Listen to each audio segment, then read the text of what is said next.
I am just pleased that we are all gathering here today to learn all of Karissa's wisdom. Let's go over the agenda for the day. So I'd like to tell you a little bit about Tumble Track's history and how we got to be where we are today doing live presentations. The heart of our presentation is going to be Karissa's sharing her incredible knowledge.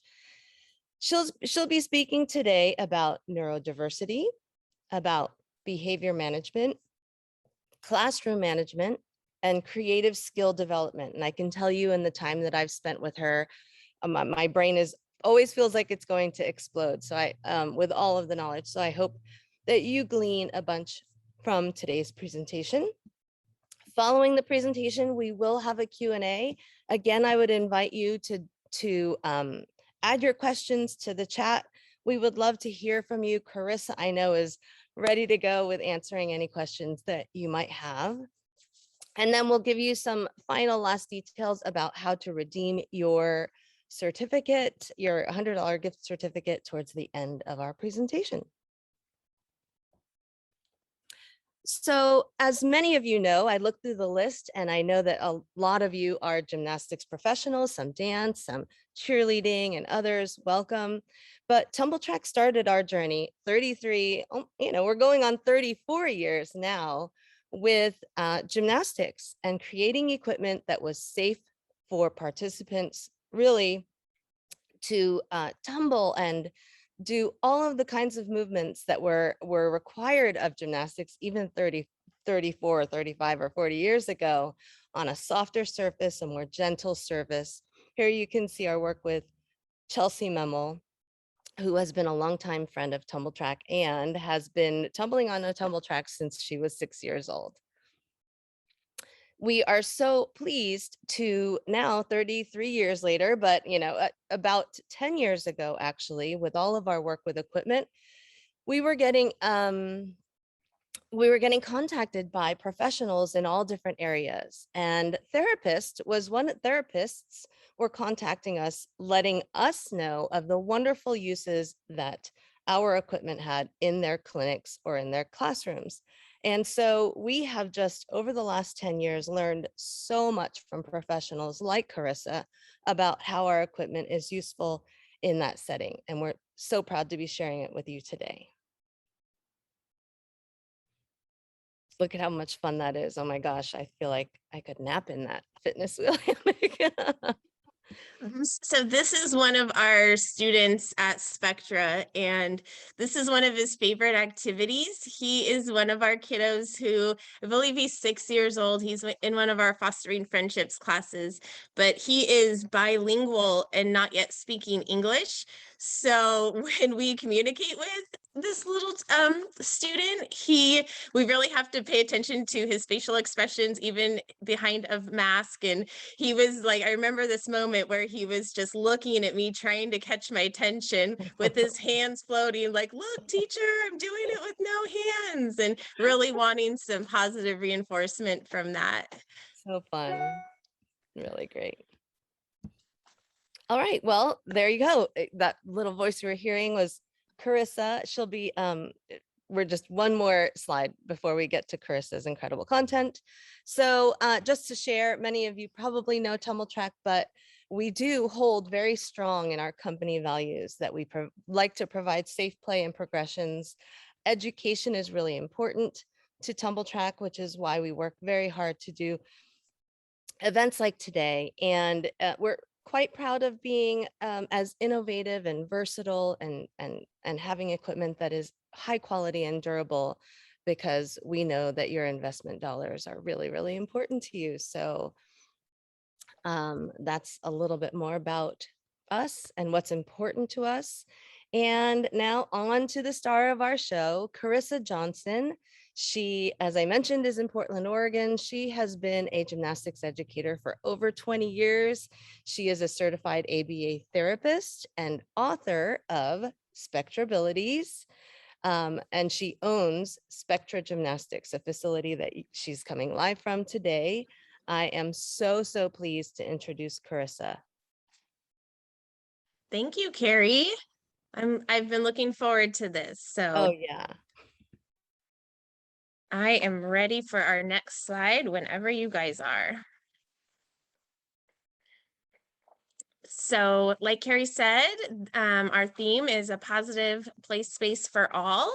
And I briefly wanted to touch on neurodiversity because that is the core of what we do at Spectra. Just to clarify for those of you who aren't familiar with my company, we exclusively cater to neurodiverse children. So we're all inclusive. We do include neurotypically developing students in our program, but neurodiversity is what we really believe our community needs. So we think of neurodiversity as understanding among our society of acceptance that all humans are created differently regardless of their brain function or specific behavioral traits. So I believe that when we as a culture or community can embrace each individual's differences with true acceptance, that's where we accomplish inclusion in our sports facilities. I wanted to briefly touch on what I call our brain boss or executive functioning.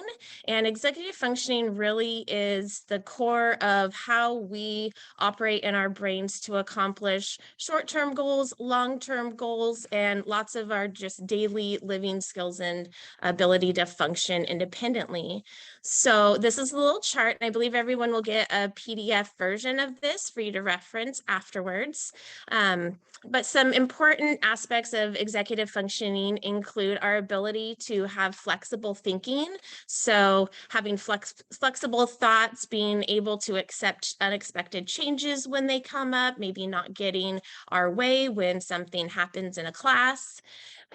Working memory is a core component of executive functioning. Your ability to have self-monitoring behavior, so checking in and knowing what you are doing with your behavior in any situation, independently or in a social group. There's planning and prioritizing skills. Initiation, which is a really, really big one, especially with neurodiverse individuals, being able to self-start on your own, starting a task, starting brushing your teeth, starting any lots of different things that happen just in our daily life. Organizational skills are a component of executive functioning, impulse control, or what we call inhibition, and emotional regulation. Then if you look at executive functioning deficits, and that's where we see working with neurodiverse individuals, we'll see weaknesses in some of these skills. And I just wanted to highlight some common ones that we encounter. First, rigid thinking. So that's the opposite of flexible thinking, being able to, so many students, especially students on the autism spectrum, really struggle with this rigid thinking of needing things to be completed or done or played a specific way rather than what maybe the group has intended to play. And that can lead to behavioral challenges or emotional outbursts. There's forgetfulness. So that's the working memory of forgetting what the group instructions were, forgetting multi-steps in a circuit or a game or story components. It's a big challenge. Limited self-awareness skills we'll see a lot. Poor planning and prioritizing, specifically with group activities that can be very challenging in a group class setting of being able to initiate and plan what to do next with either your play schemes or with your body. We often see kids with delayed self-initiation, or they'll need prompting or reminders to initiate what task is at hand. Poor organizational skills, and that can include organizing thoughts, ideas, organizing your personal belongings, such as keeping your homework organized in a backpack. Then we'll also see weak impulse control, and that's commonly the inability to stop yourself in that moment, so that inhibition to make an appropriate or safe choice. So we do a lot of work with kids to help build up that impulse control. And then finally, emotional regulations. We'll see difficulties with students managing big emotions, being able to problem solve with a problem regarded to emotional regulation, and sometimes that will lead to emotional outbursts, which we'll talk about more.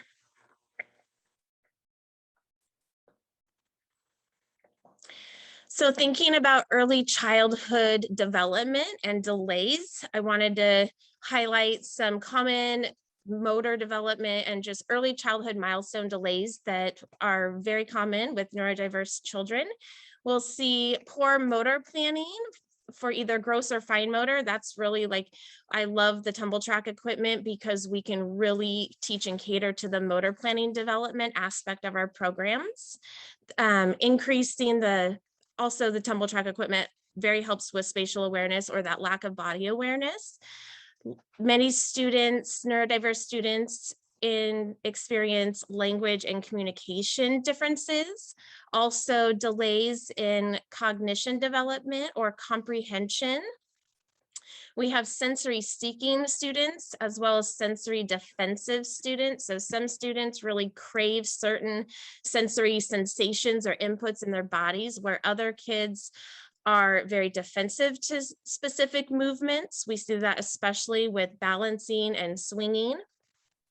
Emotional regulation, like I mentioned before, there's also joint attention skills, and that's the child's ability to reference other people socially, making eye contact, being aware that other adults or children are in their group or in their area or play space. There's delayed play skills, delayed social skills, and then often we'll see students that have a hard time learning how to imitate.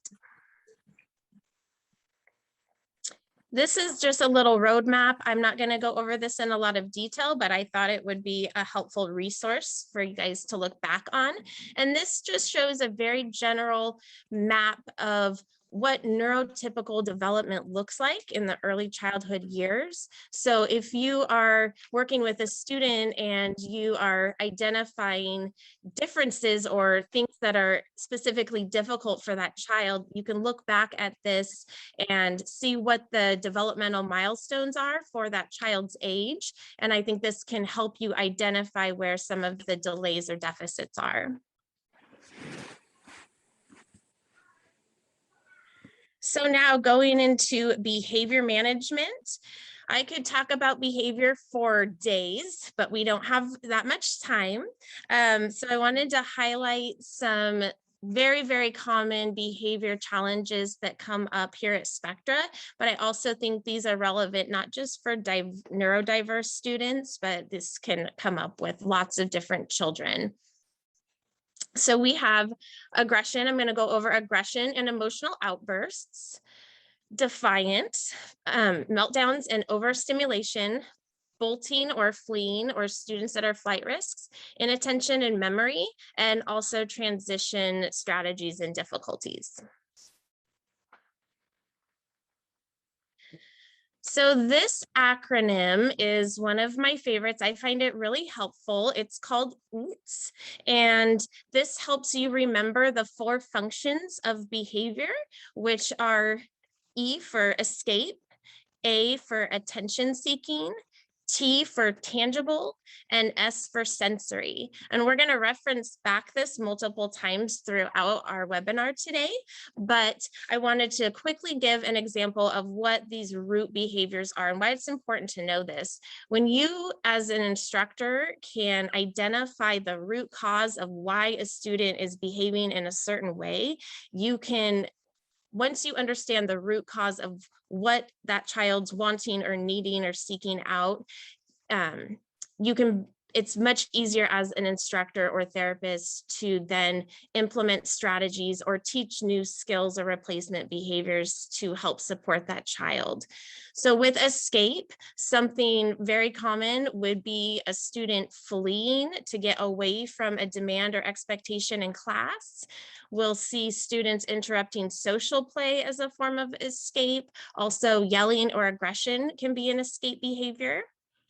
For attention seeking, that often happens when a student's not receiving enough positive reinforcement or attention from others. An example of that is a student hitting a coach when the coach is talking to another child or giving praise to another child. So that can be an attention seeking behavior. Then we have a tangible root cause. An example of that would be if a parent takes the student's iPad away before class and that child starts screaming. They are wanting a tangible electronic or toy, so that's a tangible root cause for that behavior of screaming. And then for us, sensory, that often presents as self-stim behaviors or students seeking out specific sensory needs. So for example, I had a student that had very high sensory needs with regards to smelling, and that student was really trying to explore these sensory experiences by smelling other students and teachers inappropriately while they were waiting for their turn in class. So we had to give a replacement and offer them other things to smell rather than people. This is an ABC chart. This is another just reference that I plugged in there for our attendees. This is a tool that can be helpful to identify what that root cause is for the EATS acronym. So with the ABC, that stands for antecedent, behavior, and consequence. So the antecedent is what happens prior to that maladaptive behavior. Then the behavior is how that student responds. Maybe it's spitting, hitting, running away, and then the consequence is how the adult responded to that behavior or student. So when you are in a situation where you're seeing this reoccurring behavior and you're not quite sure why that student continues to engage in that behavior, you can get out a chart like this and just start taking some anecdotal notes of what's happening in class right before the behavior, and then how is that instructor responding as a consequence. And oftentimes after taking notes in this format, you can go back and reference this, and it helps you identify behavioral trends that are happening and then look back at what those root causes might be. So now going into classroom management strategies. We're going to be giving you guys some live demos in just a minute. I just want to give you guys some background information that I think is really important. When thinking about classroom management and behavior management, I want to talk about the 3 Ps: prevention of behaviors, planning your classes out, and then also being prepared for your lessons. When we are preventing behaviors, some helpful tips are to always, we do this very, very consistently, set clear expectations before class begins. We do that in a variety of ways. Sometimes we'll do that with a visual schedule, or we will have a dry erase board and we'll just draw out what our expectations are. Maybe that's following the group or staying with the same group, being kind or flexible in your thinking. Just setting your expectations before you even begin class is a great way to prevent behaviors. Providing additional visual supports, which we'll show you lots of examples today. Using positive reinforcement strategies and catching students in success is key to preventing behaviors and keeping positive behavioral momentum going. Utilizing sensory integration strategies or equipment. We'll give you some demonstrations of how we do that to manage behaviors and also use it as a de-escalation tool. by another really important one that we do very on an hourly basis is provide highly structured, organized classes. And I think that's really important to think about, not just for neurodiverse students, but all young children. Giving them a structure. We do that with visual schedules, which I'll show a little bit later on. And having that class very structured, from transitions to moving to from one piece of equipment to another, organizing the students to sit down and attend before listening to instructions. Giving high structure keeps those students regulated and focused during class. We also want to make learning fun but challenging, so the students remained engaged. And then as a teacher, I think it's really important to get to know your students on an individual basis and know when to adjust your expectations for that student. Sometimes we have higher expectations and that student might be having a hard day. So changing your expectations, maybe adjusting them or reducing your expectations to help that student feel more successful.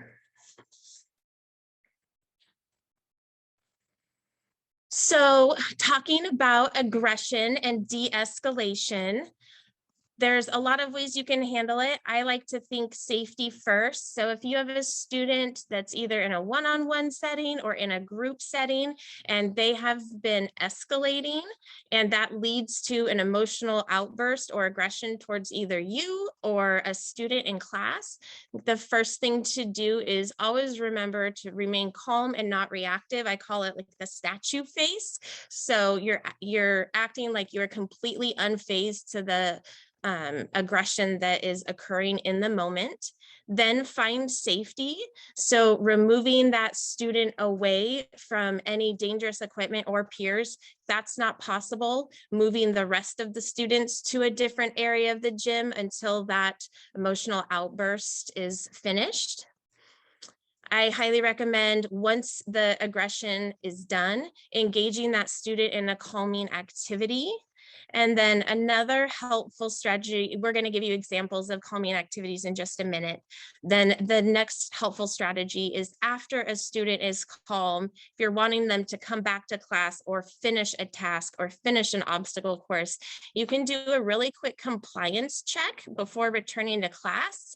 And we call those high probabilities. So if we'll have a student take a break, or we'll have them swinging in the swing, and before we return them into a group setting with other people, the compliance check would be very simple tasks of, show me that you can touch your nose, now touch your head, now clap your hands. And if a student can do those very simple one-step directions without showing aggression, that's a great indicator that they are actually calm, that they are completely de-escalated and are ready to return. You guys ready for our live? Okay, so now we're going to move over to giving you guys some examples of how we use the tumble track equipment in the gym for calming activities. So I'm just going to move us right over to the swing area. And I have one of my instructors, Haley, who's going to be helping us. So the first thing that we do is, well, one of the things, not the first, we have our fitness wheel swing set up right here. Can you guys all see that okay? All right, so we'll put a child in there. Go ahead and sit in there, Haley. And then will you give her a quick push? You can sit lots of different directions. So here she's just sitting. Will you hold on to the handles? There's handles on all sides, so the kids can feel really safe and secure. They're leaning back behind a trampoline bed, and so it can kind of feel like a hug inside. And then you can also sit sideways. So I like this because even our big kids can fit in the swing, and just push them and give them some time to just swing. Swinging is one of my favorite de-escalation activities. And here you can spin it as well. So we'll sit with this child and we'll swing and just quietly push them until they're feeling calm. All right, let's go over to the power launch. That's perfect. Yep. All right, so we've got Haley here, and I'm going to be coaching her. We're gonna go through a couple crossing the midline activities. So this is the power launch suspended right now. We've got straps that are thread underneath to support the whole mat, and it's got a great weight limit, as you can see. So Haley's got some bean bags in front of her and then also some fun sticks. And I'm gonna have her working on taking one hand, crossing over her body and doing functional fun activities. The crossing the midline requires a lot of focus between your left and right brain communication. So if a student is not even just escalated, but very dysregulated or having a hard time focusing, these midline activities on the swing can really reset them and help provide some therapeutic movement. So give me just a minute and I'll show you guys what we're gonna do.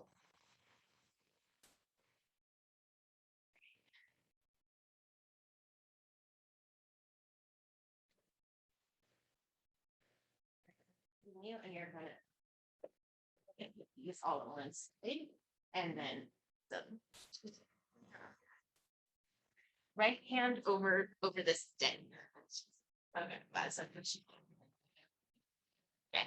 So here I'm pushing Haley. She's got the bean bags on the right side of her body, and she is throwing. I've Velcroed some fun sticks just to give her an extra visual of what she's tossing the bean bags over. And she's crossing midline. And so she's gonna finish that whole pile of bean bags. Then I'm gonna pile them back up and then she'll do her left side. So this is crossing midline.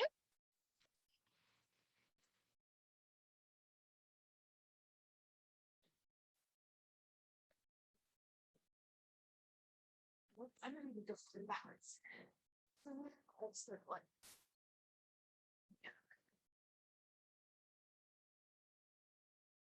So here I'm just showing you guys a different motion. This is a circular motion in the swing. You can play around with the different movements. You can also have the kids sitting in different sitting positions. Haley's just sitting crisscross, but you can sit up on your knees or on your stomach. Really, however that child feels most comfortable, and continue that crossing midline work. Wonderful. Perfect, thank you. Now we're gonna show you one more. Go and sit up.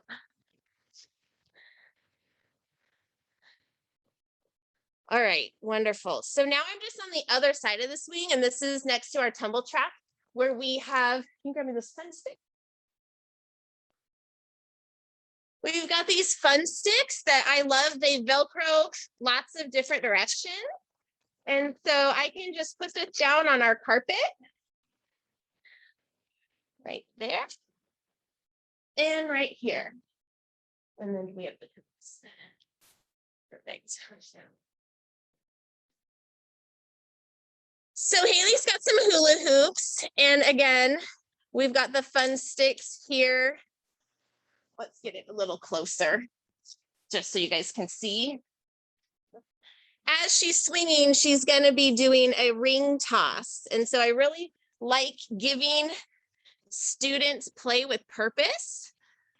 So go ahead and try to toss it. It gives them a goal to focus on. And you can also incorporate that crossing the midline. Thank you, Haley. Next, for some other de-escalation strategies, we're going to put you onto the tumble track, and we're going to do some pit pillow crashes and also some sensory squishes and laser beam activities. So I need my camera guy. Haley, go ahead and get on the trampoline. I'm going to have you stand right here. All right, I just want to make sure you guys can all see okay. Okay, good. So here we've got the pit pillow, and I'm going to show you, just demonstrate a few ways that we do crashing. And this crashing onto the really soft mat can provide that sensory input that can be very calming and de-escalating. We call it re-regulating.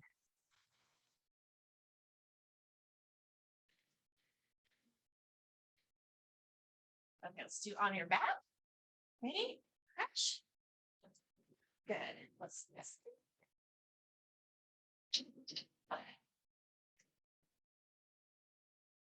And that's the run and crashing. Okay. That's it.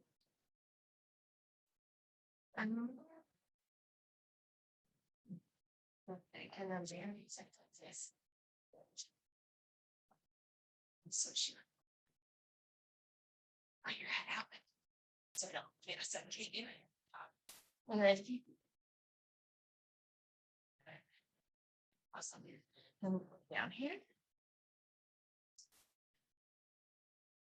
So I like to, when I have a group, maybe like we have a lot of students with ADHD. So even if I'm not working with aggression and I just have a very, very active group of kids, I will set up a tumble track circuit here. And that is just what we do. We're not working on a tumbling skill or a jump. We're just specifically targeting that running and crashing to get the students regulated before we add in more challenging, complex skills. So that's crashing. Here is our sensory squishing. So you might want to get a little closer. This is one of the tumble track air barrels. It's really, really lightweight, but you can use other pieces of equipment like a octagon, but I really like this one because it's a great size. And we suspend it as a swing also. Where we're just doing light pressure. Can you tilt it down a little bit? So we call this the steamroller, and we just roll it down the body, back and forth. Go ahead and do it on your stomach.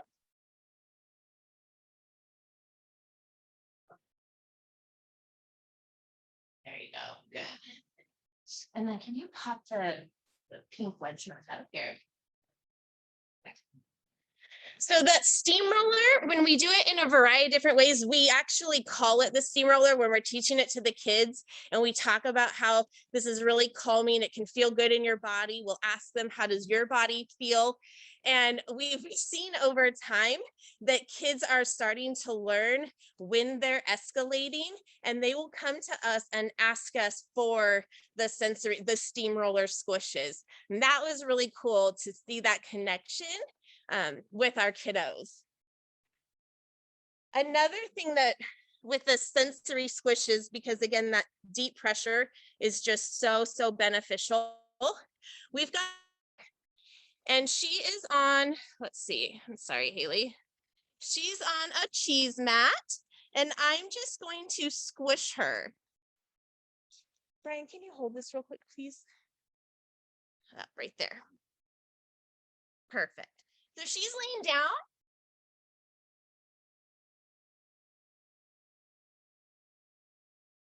And we're squishing. And then let's put your face right here on your tummy.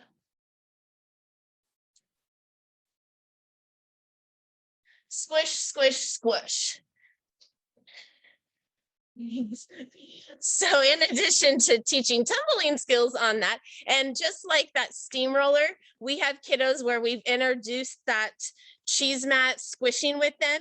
And when they're doing unstructured play in the gym, we've seen kiddos go over to that mat specifically and squish themselves or come ask for help. So the kids are telling us that these are things that they're really enjoying. Another thing that I wanted to demonstrate just here on our trampoline area is the laser beam.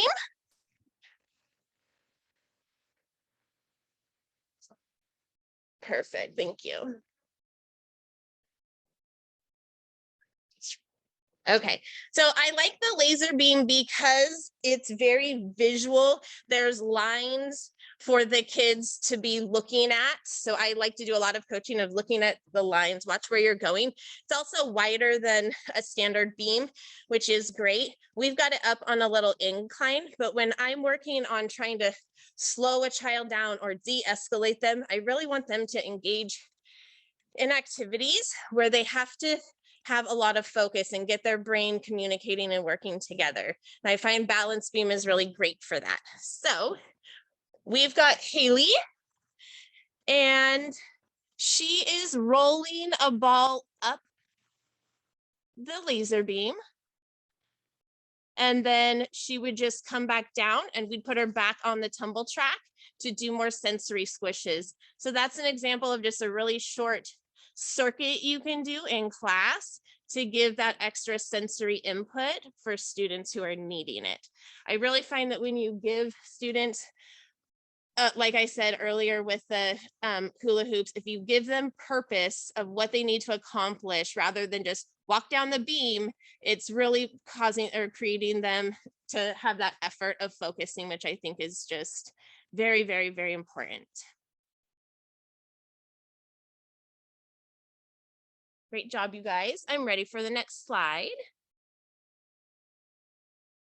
Okay, so thinking about meltdowns and overstimulation, I wanted to touch on the difference between tantrums versus meltdowns. I think that's really, really important. So meltdowns are typically caused by overstimulation. Maybe that's a student entering a new space. Maybe it's a large open space like a gym that can be very, very overwhelming to kids. And or it's just, you know, being in large crowds. That is those are some triggers for overstimulation for our neurodiverse kiddos. Tantrums are a little bit different. So meltdowns will look like a tantrum. The student is uncontrollably crying, maybe screaming, definitely having a really hard time, but it's not a behavioral issue. It's because they're overstimulated. It's too much. Their sensory systems are shutting down. With a tantrum, that is a behavior that a child engages in because they're wanting access to something they cannot have at the time. So thinking back to your acronym of EAT, when you're seeing a student melting down or crying, try to think back, okay, is this overstimulation? Are they shutting down? Are they becoming non-responsive to my instructions? Or did they not get what they want?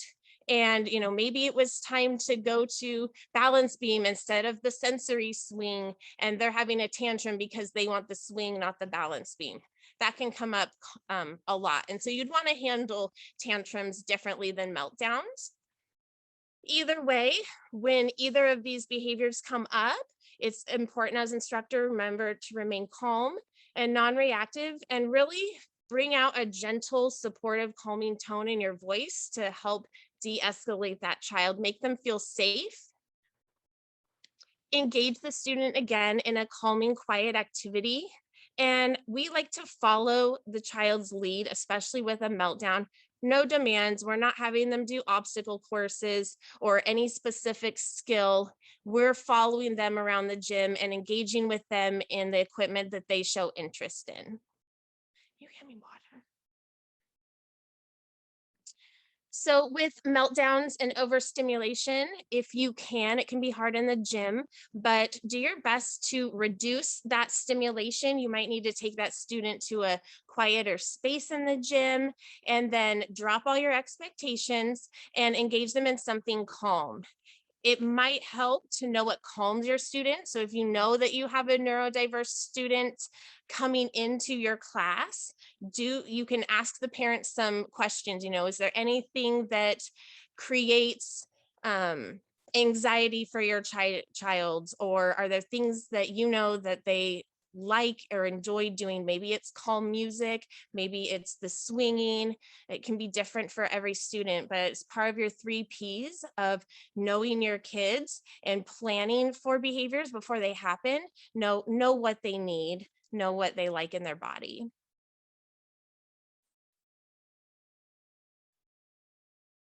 So we're going to do another little live demo for you guys. We have turned the fitness wheel over here into, we call it the hot air balloon, as this setup.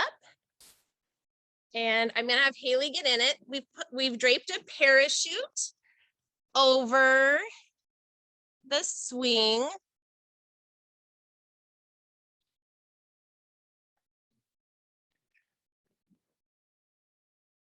All right, go ahead. So nice. That swinging motion again can be very calming. The reason why we put the parachute up is because it just adds another sense of security for the kiddos. It provides that enclosed space for them as they're pushing, the parachute's floating. So it's just a really fun activity that can turn that frown upside down. Awesome. Okay, let's drop it down. One thing I love, I mean, there's a million things I love about this piece of equipment, but it's so versatile. So just really quickly, as they are taking the parachute off, they're just gonna unhook the carabiners and it's gonna go straight down onto the floor. We're gonna keep it upside down and it's gonna turn into a little cozy corner or sensory pit.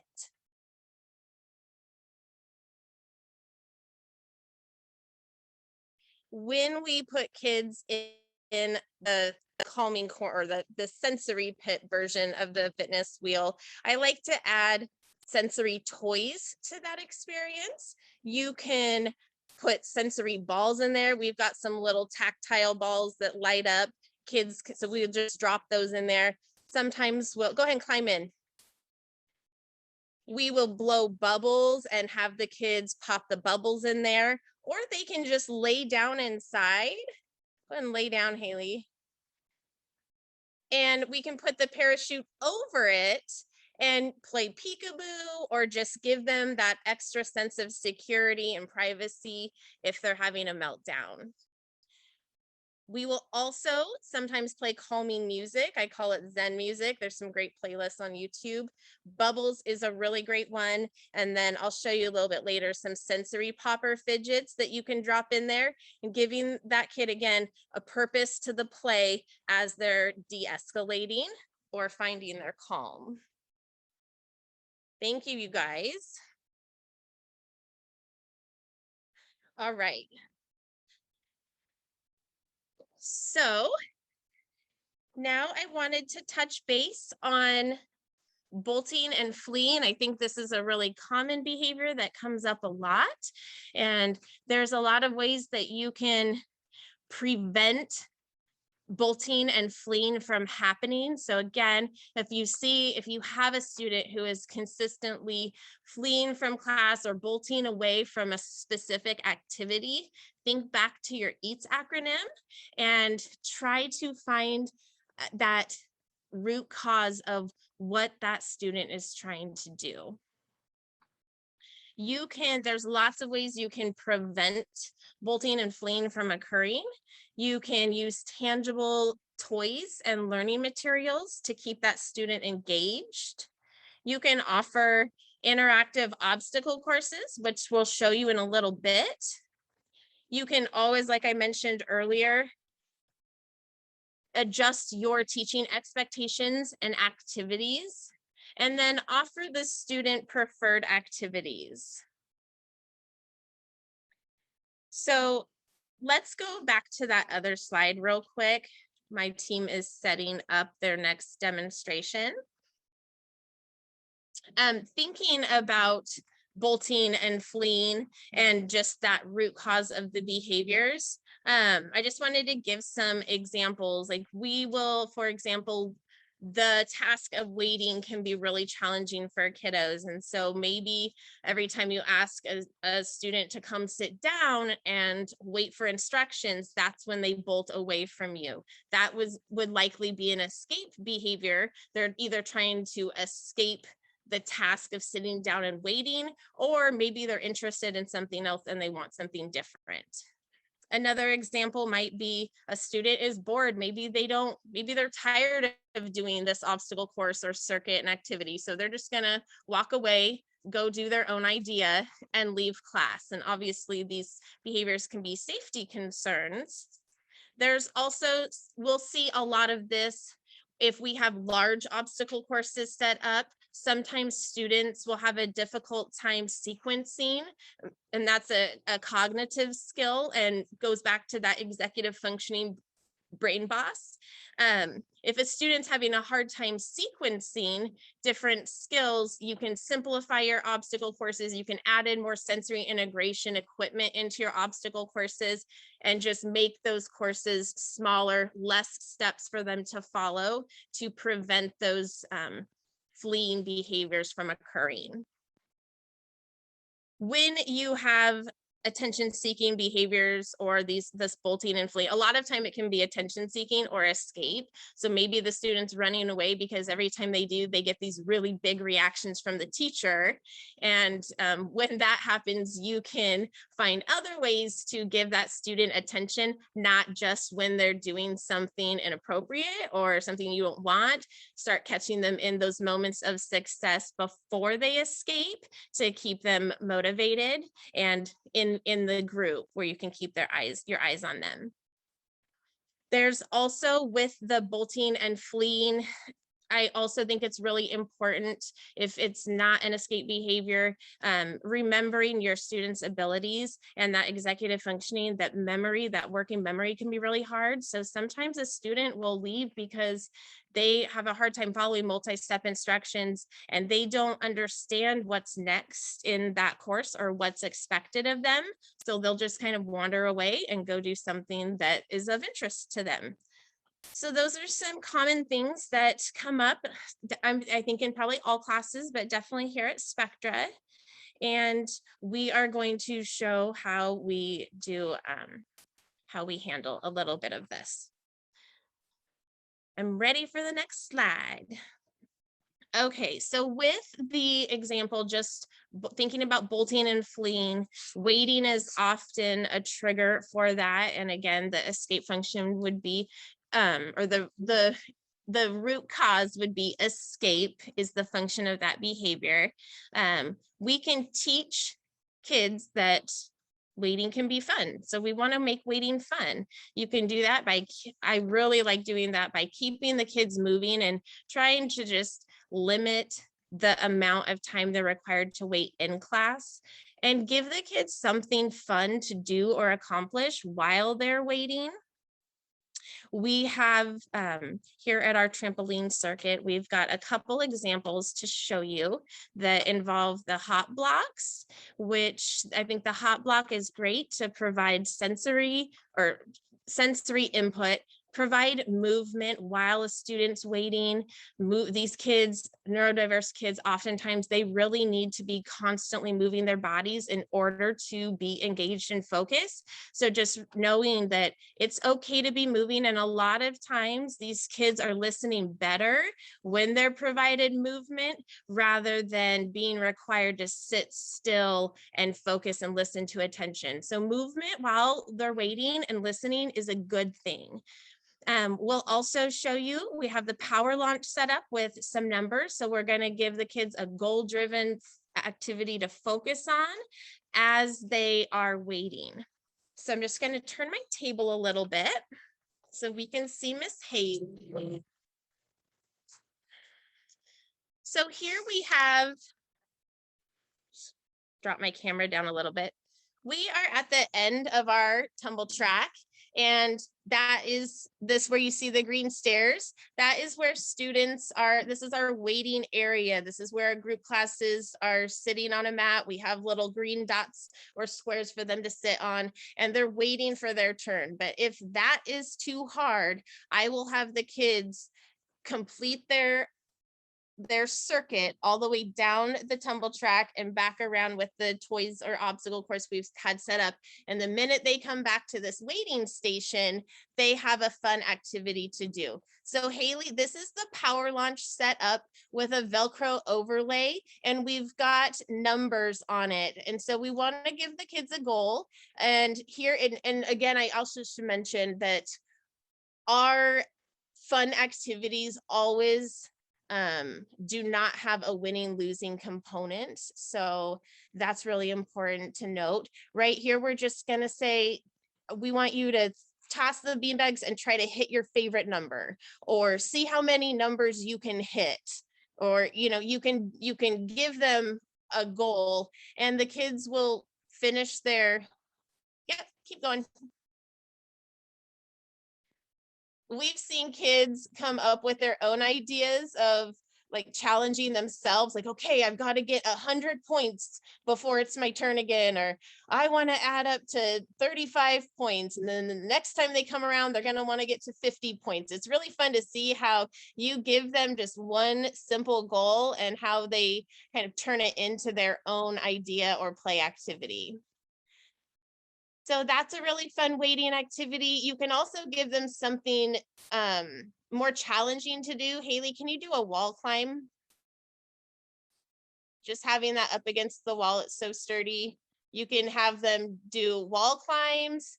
That's really great for not just skill development, but also giving their bodies proprioceptive input in their upper body. That's very calming and regulating. Good job, Hay. Awesome. And then we're going to do the hot block. Let's move it right here. Perfect. And let me actually see it real quick. So this is the hot block. I love the hot blocks. They're super lightweight. I love the jumping input, the proprioception input that the kids get, but also it's really great as I like to use it as a weighting tool. And if we're thinking about making weighting fun for active kids, you can have the kids sit on this block as they are waiting or listening to instructions. And then, what's that for? In addition to sitting on something, this is a sensory fidget. It's just a popper that they can fidget with. I get these on Amazon. They're really cheap. We have a whole bucket of them. But have your students sitting on this, give them a fidget while you're asking them to listen to instructions. So Haley will just show you. So she's jumping with her fidget. And then I would call out her name. All right, Haley, it's your turn. But that's what she gets to do while she's waiting. Or she can be sitting like that and she'll be fidgeting and playing with her fidget. If I have students that I know need this type of movement, I don't require eye contact as I'm listening. I know that they are taking in all of those instructions without looking at me. All right. I'm ready for the next slide. All right, great job. Okay, so let's see here. Thinking back again to bolting and fleeing with escape as the function of behavior. Another way you can prevent these bolting behaviors is to provide interactive obstacle courses. So we like to incorporate and balance out sensory integrative equipment into our courses. Find that that balance of teaching a student a skill, such as a forward roll, and then having them do something regarding sensory integration, and then another skill that can be really, really helpful as you are doing group instruction or moving through circuits or obstacle courses. So we're going to show you how we provide visual supports in class. We're going to use the fun sticks. You grab those fun sticks. Thank you. We're going to use some half rounds because I think those are great for just very simple input and visual tracking throughout the course. We've got tumble tracks, Velcro numbers, and hands and feet interspersed. I find that those Velcro numbers are literally like a teaching magical tool. Lots of our students love numbers. It's a strength of theirs. And so the numbers in itself is reinforcing, but we put the Velcro numbers out throughout our entire obstacle course so we don't have to, it helps us be more independent with our teaching and just giving our students visual prompts of, okay, look at number 1. Now you're going to move your body to number 2. Now you're number 3, instead of having to model every single activity more than one time in the group setting. Giving them those visual numbers just to reference is a really, really powerful teaching tool, in addition to the hands and feet. we will incorporate hot blocks and ninja blocks into that, and also our climbing wall. So are you guys, oh, and then another little teaching tip that I think is really fun is we're very play-based, and I'm mentioning a lot of giving kids that play with purpose or a goal-driven activity. I like the kids to know where the end is, teaching students where the beginning of their course is, and then also giving them a reward or a tangible toy at the end shows them that there's a starting point and an ending point, and that can really help the kids stay focused and engaged in a course rather than being bored, losing interest, seeing something more something distracting in the gym and wanting to leave the group and go that way. So keeping them really engaged through a really fun interactive obstacle course is a great preventative teaching strategy. Do we have our stuff? Good. All right, let's grab a fun stick and our tangible toys. And we'll get ready to set up our next demo. Real quickly, while they're finalizing all of the setup, I also like to intersperse positive reinforcement. We're not talking a lot about positive reinforcement today, but I think using a variety of positive reinforcement techniques is really, really important to keep your students motivated. And here we've got play money, and we call them Spectra bucks. We just printed them off. We've got a ton of them. And one thing I'm going to do is intersperse these into the obstacle course. And as Haley goes through it, she's going to collect a Spectra buck and put it in her course. So again, it's reinforcing. Kids can cash in their Spectra bucks for prizes at the end of class if we need to give out a tangible reward. Or sometimes kids just think this play money is really, really fun, and it's fun to go through the course and collect their monies. So we'll show you that. Haley, can you just put one on like at each number? That's a new little reinforcement strategy that we just started incorporating a couple months ago, and it's really, really fun. So we are going to get ready to show you guys the next demonstration. Guys ready? Okay. I'm going to move you guys on over to our floor. I'm going to need you to hold them.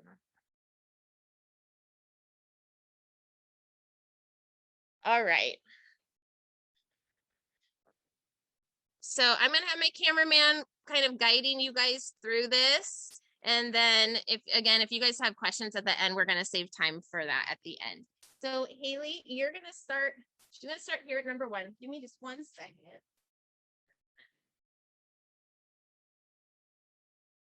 Ending.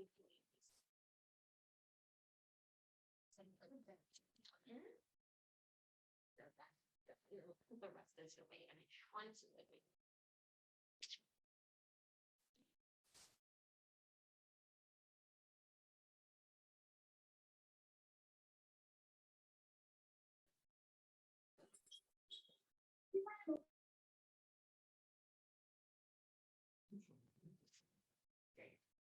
Yeah.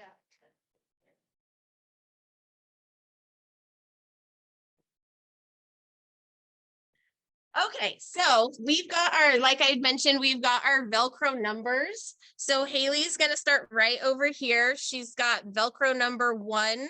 I'm gonna show her what to do on each course, and then I'm gonna have her go independently, and she'll collect her Spectra bucks. So we're gonna do 2 laps through the course. You ready? So here, let's just see. Let's do it again. So number 1. Handstand. Let's do wall climb here. And then maybe lift your hands up. And then balance on your knees forward. And look, breathe. So here we've got skill skill sensory with the ball and the bouncy. Over here, gonna rock up the jab.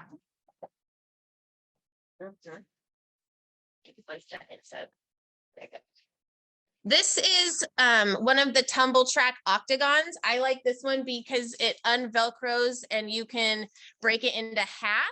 And you can do a lot of developmental skills on it, but also from a sensory aspect, we've turned it into kind of a balance board, and the kids can sit or kneel in different directions and just rock independently.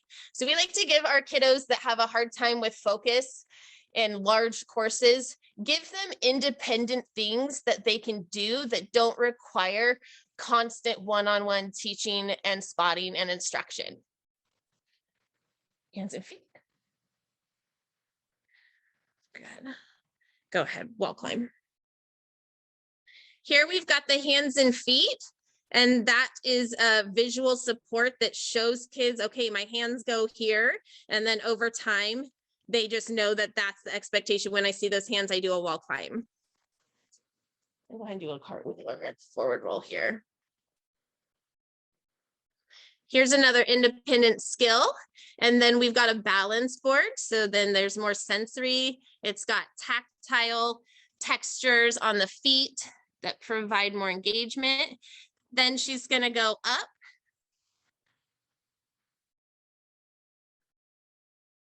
And again, this is just, we like to do a lot of independent gross motor movement, climbing, jumping. And then she'll go down the rock wall. So we've been trying to show you guys a lot of different ways we utilize the equipment and the versatility. So this is the power launch that we've had as a swing. We've had as the waiting station with the numbers. Now we've put the Velcro overlay on it, and now it's a climbing wall that we use in our obstacle course.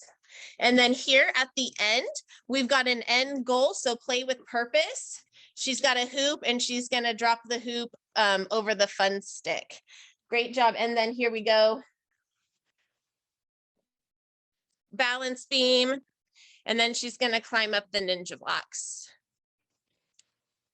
Okay, so then this time I'm going to have her go through and collect the money, and I'm going to give her a different tangible toy to have at the end, and just to demonstrate and model how this interspersed reinforcement can be really beneficial, especially with these types of behaviors. So go ahead, Haley.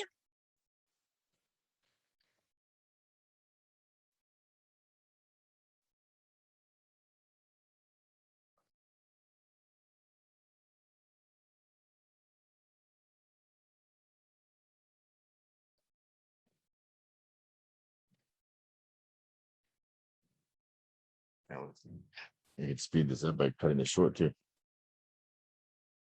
And then Haley, just go straight over here.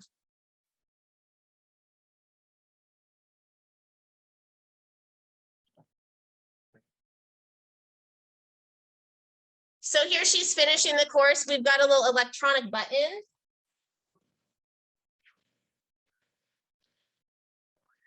We'll have them hit the button and then they'll go again. So those are just some different examples. You can also blow bubbles at your starting or ending point, definitely your ending point, so that students have something to look forward to as they complete that course. All right. We can move on. Another just really quick, where I see that we're running out of time, but when you're thinking about these interactive obstacle courses, if a student's still having a hard time with that really large space, we like to bring them over to our balance beam area and make smaller simplified circuits to give the kids just a smaller space and less things to work on. And again, adding in play with purpose. So we've got Haley on the laser beam. Here. I'm going to stack it up. Stack those. Sorry, guys. So she's got toy blocks that she's walking on the beam. She's stacking them.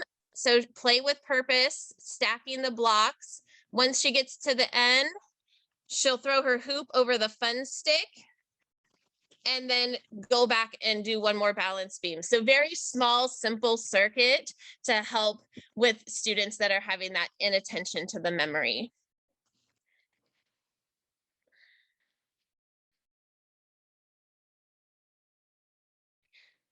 Go ahead and go into the next slide, Stacy.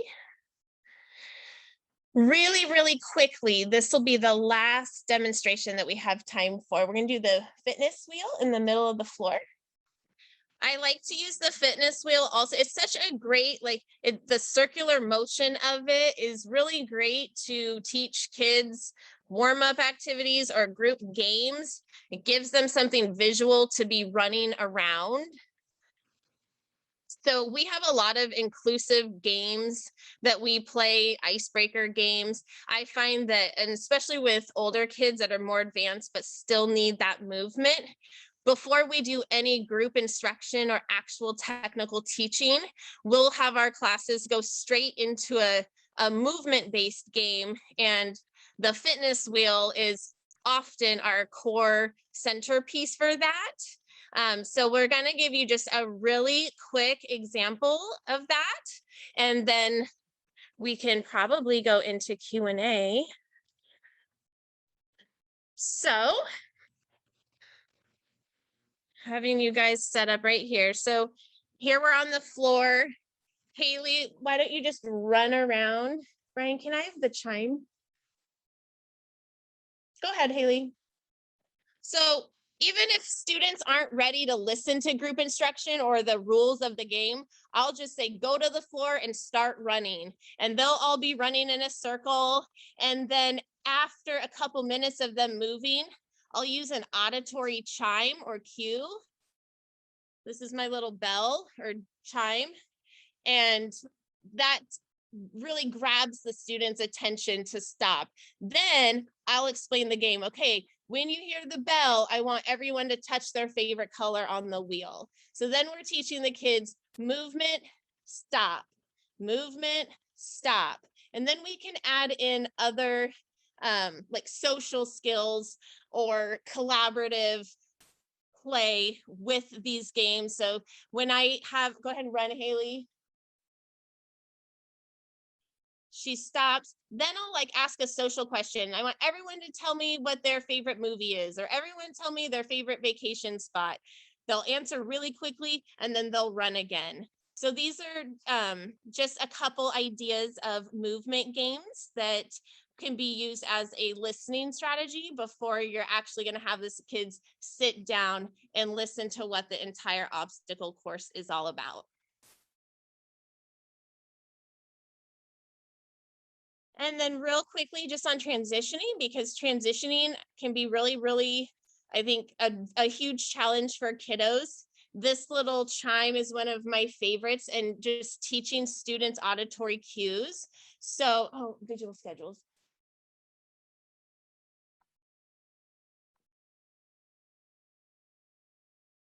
Here we have an example of a visual schedule. So we've got a picture of trampoline, obstacle course, sensory swing, and then a reinforcement of bubbles. This can serve as a transition timeline. So as you're, and also creating that structure and routine that I talked about earlier, once your group is done at trampoline, show them that the picture is off and it's on the all done side. Then you're gonna go to obstacle course, take it off, move it to the all done side. Next is swings, take it off. Then they can visually see, oh my gosh, class is almost over. This is my last thing. So this is a great prevention tool, super simple. But for kids who still aren't ready to leave, you can give them verbal reminders. Okay, we're doing bubbles. Remember, class is over when in 3 minutes. Okay, class is over in 2 minutes. Giving them that time countdown really helps their brains process and prepare for this unwanted transition to go home. It's really hard to leave a fun play space. So visual schedules are great. We also have been using this chime a lot. It's not a the tone of it is very gentle and soft. And we're teaching kids that when you hear this, it's time to stop or it's time to make a change. So we'll ring this bell. And now we've been doing this for a couple months. I'd say since beginning of October, all of our kids will just run straight to the door as soon as class is over. But it takes consistency of practicing those routines. Okay. I was hoping we could have some skill breakdown development examples. I apologize, we ran out of time, but I definitely wanted to leave time for some questions and Q&As. That's right. And thank you, Karissa. And I think we talked about maybe a plan about you and I getting together and doing some of that skill breakdown on our own and maybe sharing it with the group via video as a follow-up. Does that still sound good to you? Oh, absolutely. Awesome. Can you guys send me my water? Well, Karissa, always impressed by the information you shared. I love the Spectra Bucks idea and that visual schedule. Every single time I see it, I've seen it 2 or 3 times now in your presentations. And I just think that that is a brilliant way to keep kids just knowing where their class schedule is going and transitioning, as you said. We do have a few questions, Karissa, for you, if I can go through them. And folks, if you didn't get a chance to put your question in the chat, feel free to throw it in there and we will ask Karissa. Let's see, I'm going to start with the first one. Tanaya has asked, I'll read the question directly. It's a really good one regarding COVID protocols. So how do you handle COVID protocols in your classes? For example, I work with one young lady with Down syndrome that always has her tongue out and is very mouth driven. If she doesn't put her tongue on the mats and bars, she puts her whole hand in her mouth. In the same group, I have an older student with autism who is always picking her nose. These behaviors don't bother me, but they do make the neurotypical students and families uncomfortable, particularly in this pandemic. Because of this, I have removed nearly all props and sensory toys from the class unless it is one per student. That is a great question, and I will answer it to the best of my ability. Here in Oregon, we still have an indoor mask mandate, and most of our students are currently wearing masks, and so that prevents a lot of it. We have some students with Down syndrome that are doing face shields instead of a mask.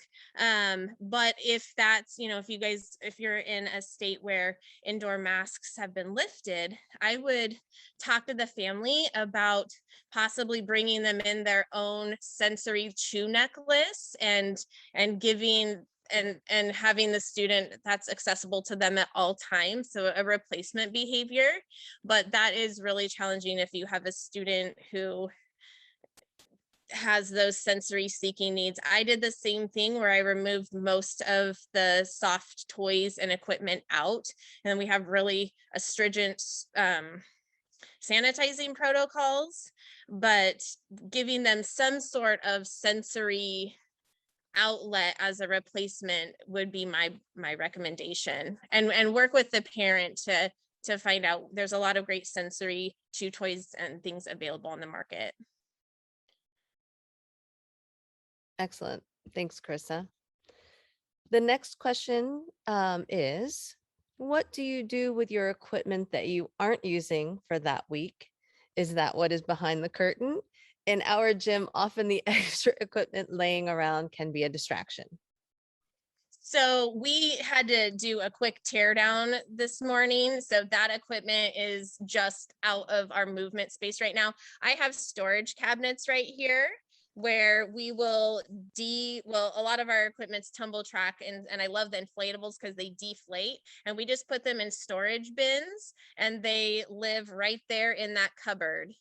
And then I have a storage unit also. Fortunately for me, our storage unit is just within my business complex, and so it's really easy to just drive over to the storage unit, and we'll store all of our stuff there that's currently not being used. And we did that right at the beginning of the pandemic when everything was shut down. We took so much of our stuff over to storage, and we're slowly pulling it back out now. But yes, we deflate all of that stuff. We've got some ball racks up in the back. corner. Oh, wrong way. Trying to keep things up out of the reach of the kiddos. So if there's a way you can add racks up higher to your walls, that might be a great way to store lightweight equipment. That sounds great. So Frank Saline has also offered a question for you. His question is, what is the existing and future business opportunity in this field? Oh, Frank, that's Of such course, a Frank. I think that first of all, I mean, I'm a huge advocate for inclusion. I think every child activity center should be offering inclusion in one way or another. But and I keep saying inclusion is the future. I just think that these students are some of the most underserved population of kids. They have very limited access, oftentimes in the school districts, in gym settings. I've had so many calls over the summer where they've been turned away by other gyms and then get referred over to me. And it just breaks my heart to hear that the minute a parent says disability to office staff, they say, nope, we can't help you. That child away. And fortunately here they can come to Spectra, but that's not the case. So I really encourage people to start looking into inclusion programs and thinking about how that looks strategically in your facility. I have my online SpectraAbilities curriculum. I specifically created that for business owners or managers to be able to use as resources. It's got a lot of video examples of things that we do, teaching strategies, behavior strategies in there, so that other managers and gym owners have those resources to successfully start inclusion programs. I think that there's a ton of opportunity from the business standpoint. Like Frank was saying, it's an underserved population. The demand is really, really high. And we're also seeing, like, because we have such a fun sensory gym and gymnastics equipment is naturally just very therapeutic to neurodiverse kids. For many, many reasons, we're getting a lot of similar like-minded businesses reaching out to us for potential partnerships. So for example, right now we have a ABA therapy clinic inside our facility where they are subleasing a part of our space. They have limited or scheduled hours and times within our gym so they can have access to our really fun sensory gym and equipment. And that's been a great business model coming out of the pandemic. So I think there's lots of opportunities for partnerships, but also just meeting a demand that has not been fulfilled yet. I'm sure there's so many families that are raising one neurotypical child and then they have a sibling that might be on the spectrum. So, as business owners, we can reach more of even your just current active students by adding some more adaptive class programs. Mm-hmm. Excellent. I see, Karissa, to access SpectraAbilities, would we use the LeapLearn website? Yes. Awesome. Yep, that's on leaplearn.net. And I'm happy to do a walkthrough virtually with anybody that's interested in that as a resource. Super. So we're gathering quite a few follow-up resources and content that you'll be getting after the presentation. Do we have time for just one more question I see that popped up here? And then one more question and then we'll close up the presentation. So I'm seeing a question. What wording can we use to communicate our limitations? For example, I am the only coach. I am not strong enough to manage those who may demonstrate physical tantrums or runners because I need to also keep my eyes on the other students, but I don't want to offend anyone because of my wording. Do you have any thoughts, Karissa? Well, I would like to hear an example of, because we talk a lot about communication styles with our students here at Spectra. I would love to hear an example of what wording is currently being used to kind of help talk through that. Yeah, do you have an example there, Shanna?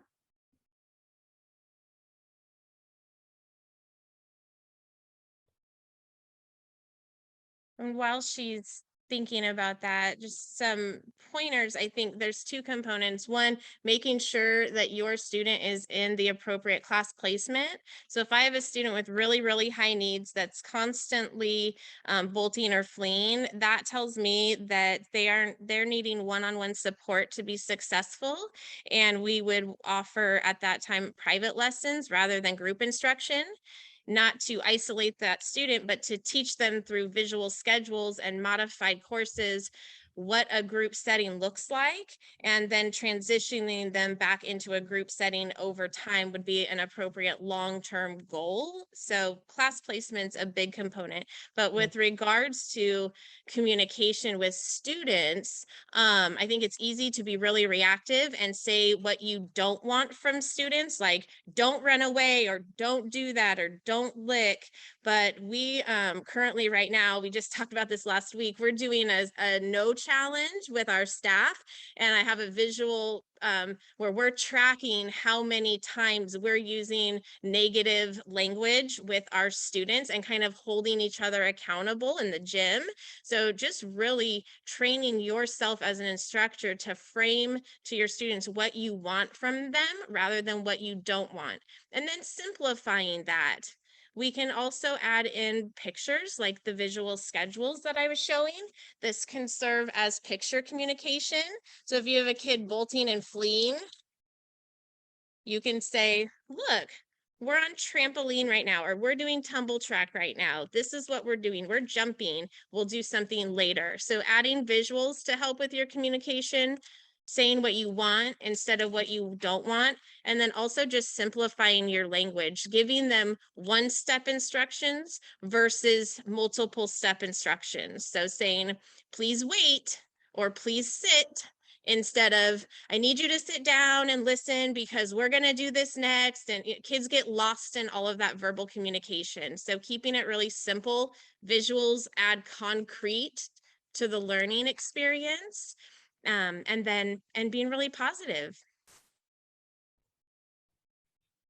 Fantastic. Well, let's see. So what's next? We are just so pleased at the response of this presentation and so glad all of you attended with us this morning or this afternoon, whatever, this evening, whatever time it is where you are.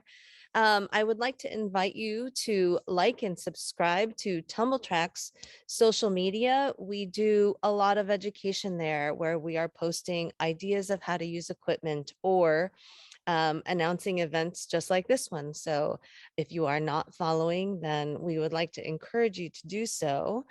At the same time, those of you who have attended today, and again, one per group or program, we are offering everyone here today a $100 gift certificate. So you will get a follow-up on how to redeem that gift certificate. You can see on the screen, there's our two sales experts. That's Shelly and Jen, and they would be happy to help you to redeem your gift certificate for whatever you choose. And as well, Karissa and I are available. Here is our email links. Thank you to Karissa and to Haley and to Brian and all of Spectra for such a wonderful presentation. We will have the recording of the presentation as well as, again, a follow-up email coming to you. I do see, Shanna, that you jumped back into the chat, and I'll make sure to follow up with Karissa about your follow-up response. But again, thank you for spending the morning with us, and big giant thanks to you, Karissa. Thank you. It was a really fun experience, and it's always a pleasure to work with the Tumble Track team. So I look forward to next time. Awesome. All right. Thanks, everyone, and have a great day.